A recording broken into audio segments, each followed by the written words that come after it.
মন্ত্রী শশী পাজার বাড়ির সামনে বিক্ষোভ দেখাচ্ছেন ঘরছাড়ারা। বস্তি উচ্ছেদের প্রতিবাদ এই মুহূর্তে ঘরছাড়ারা মন্ত্রী শশী পাজার বাড়ির সামনে বিক্ষোভ দেখাচ্ছেন। গিরিশপাড় থানার পুলিশ সেখানে পৌঁছেছে। এই হচ্ছে সেই ছবি, সরাসরি দেখছেন আপনারা।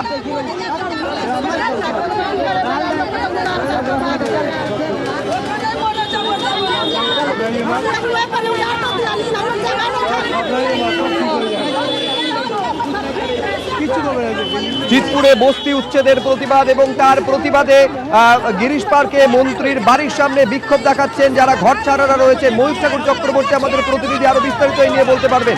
ময়ূক,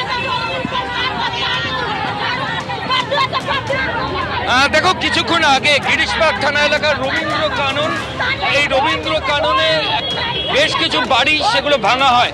কলকাতা পুরসভার তরফ থেকে আজকে এই অভিযান ছিল।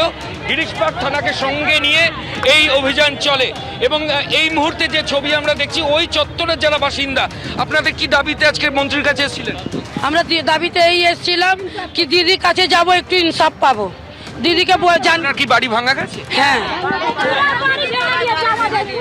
রামবাগানে ছোট ছোট বাচ্চা নিয়ে কোথায় যাবে?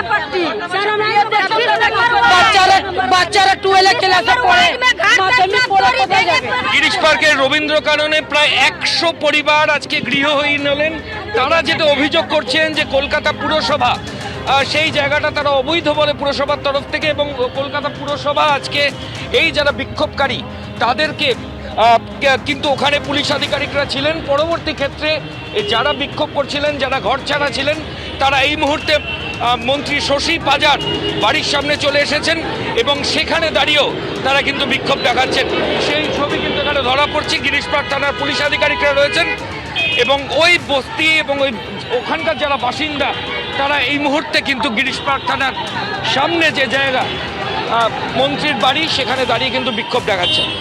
তুমি আমাদের ছবি দেখাতে থাকো ময়ূক। আমি পাশাপাশি দুটো ছবি আপনাদের সামনে রেখেছি। একদিকে যখন বস্তি উচ্ছেদ চলছে একেবারে কলকাতা পুরসভার তরফে, অন্যদিকে তারই প্রতিবাদে গিরিশপাড়কে সেন্ট্রাল অ্যাভিনিউতে যে মন্ত্রী শশী পাজার বাড়ি, রাজ্যের নারী ও শিশু কল্যাণ মন্ত্রী শশী পাজার বাড়ি, তার সামনে যারা ঘরছাড়ারা রয়েছে তারা বিক্ষোভ দেখাচ্ছেন।